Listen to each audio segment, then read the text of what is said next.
সকাল সকাল বাড়ির সমস্ত কাজকর্ম গুছিয়ে গেছে, চলে এলাম রান্নাঘরে রান্না করতে। যেহেতু তোমাদের দাদাভাই সকাল সকাল কাজে যায়, তার জন্য আমাকে সকাল সকালই রান্না করতে হয়। এদিকে রান্নাঘরে এসে ভেবেই পাচ্ছিলাম না কি রান্না করব। তাই ভাবলাম আগে থেকে ভাতটা তো বসিয়ে দিই, তারপরে দেখা যাবে, যা হয় তো তাই করব। তোমাদের দাদাভাই কালকে বাজার থেকে অনেকগুলো পুঁইশাক নিয়ে এসেছিল, তাই ভাবলাম পুঁইশাক আলু কেটে কুটে আগে তরকারি তো বসিয়ে দিই, তারপরে আবার যা করা যাবে করব পরে। এদিকে আমার ছেলেটা খুন্তি হারিয়ে ফেলেছে, তার জন্য হাতা দিয়ে নাড়তে তো আমার খুবই কষ্ট হচ্ছে, কিন্তু কি করা যাবে, করতে তো হবেই। ছেলেটা না এত দুষ্টু হয়েছে যে বাড়ির সংসারের জিনিসপত্র কোথায় কি ফেলে দেয় সময় তো খুঁজেই পাই না।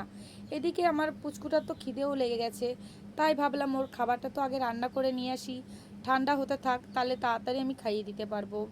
ওদিকে পুঁইশাক আলু চচ্চড়িটা বসিয়ে দিয়ে আর একটা তরকারির সবজি কাটতে বসে গেলাম। কারণ যেহেতু সকালবেলাটা আমাকে তাড়াতাড়ি করে রান্না করতে হয়, তার জন্য যেন তো আগে থেকে কেটে কুটে রেডি করে রাখতে পারি না। একটা তরকারি বসিয়ে আর একটা তরকারির সবজি কাটি, এইভাবেই সকালবেলাটা আমার মানে নাকে মুখে বেঁধে যায়। যাই হোক, তোমাদের দাদাভাই তার মাঝখানে নিয়ে এসেছে অনেকগুলো মাছ। সে মাছগুলোও আবার তার মাঝখানে কাটা কতটা কষ্টের তাহলে তোমরাই বোঝো। কিন্তু কি করব, করতে তো হবেই। যেহেতু অনেক কয়দিন মাছ খাওয়া হয় না, ডাল নিরামিষই খাওয়া হচ্ছে। একভাবে ডাল নিরামিষ খেতে কাউরিরই ভালো লাগে না। মাছ হলে না সবাই দুটো ভাত খাই। হ্যালো এভরিওয়ান, তোমরা সবাই কেমন আছো? আশা করি সবাই ভালো আছো। তোমাদের ভালোবাসায় আমিও ভালো আছি। ওদিকে তোমাদের সঙ্গে কথা বলতে বলতে দেখো আমার পুঁইশাক আলুর চচ্চড়িটা কমপ্লিট হয়ে গেছে। তারপরে ভাবলাম মাছের ঝোলের তরকারিটা কষিয়ে ঝোল ফুটতে দিয়ে আমি যাব মাছ কাটতে।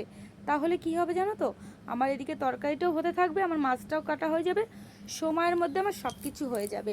তাই তাড়াতাড়ি করে তরকারিটা কষিয়ে দুটো ডাল ধরিয়ে দিয়ে ঝোলটাকে ফুটতে দিয়ে চলে গেলাম মাছ কাটতে। ওদিকে মাছ কাটতেও তো কম সময় লাগে না বলো। তাও তাড়াহুড়ো করে তাড়াতাড়ি করে মাছটা কেটে চলে আসলাম। এদিকে তার মাঝখানে অনেকটাই আমার তরকারিটা হয়ে গেছে। এদিকে ফোড়নের সময় ভাবলাম মাছটা একবারে ফোড়নও হয়ে যাবে, মাছটাও তেলের পর ভেজে নিয়ে তরকারি ফোড়ন দেব, তাড়াতাড়ি করে আমার তরকারিটাও হয়ে যাবে, এদিকে আমার সময়টাও কম লাগবে।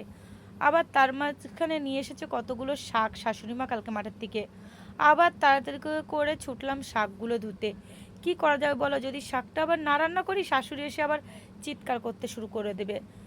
মানে শান্তি নেই, সকালবেলাটা এতটাই আমার নাকে মুখে বেঁধে যায় যে মনে হয় কোনদিন তাড়াহুড়ো করে দমটাই বেরিয়ে যাবে। কিন্তু কি করা যাবে, করতে তো হবেই। যে মানুষটা আমাদেরকে ভালো রাখার জন্য এতটা কষ্ট করে, তাকেও তো ভালো রাখার দায়িত্ব আমার। তোমাদের সঙ্গে কথা বলতে বলতে এদিকে তোমাদের দাদাভাইয়ের ভাতটাও গুছিয়ে নিলাম। কারণ জানো তো সকালবেলা এত গরম ভাত খেতে ওর খুবই কষ্ট হয়ে যায়। কিন্তু কি করা যাবে, পেরো তো দিই না বলো।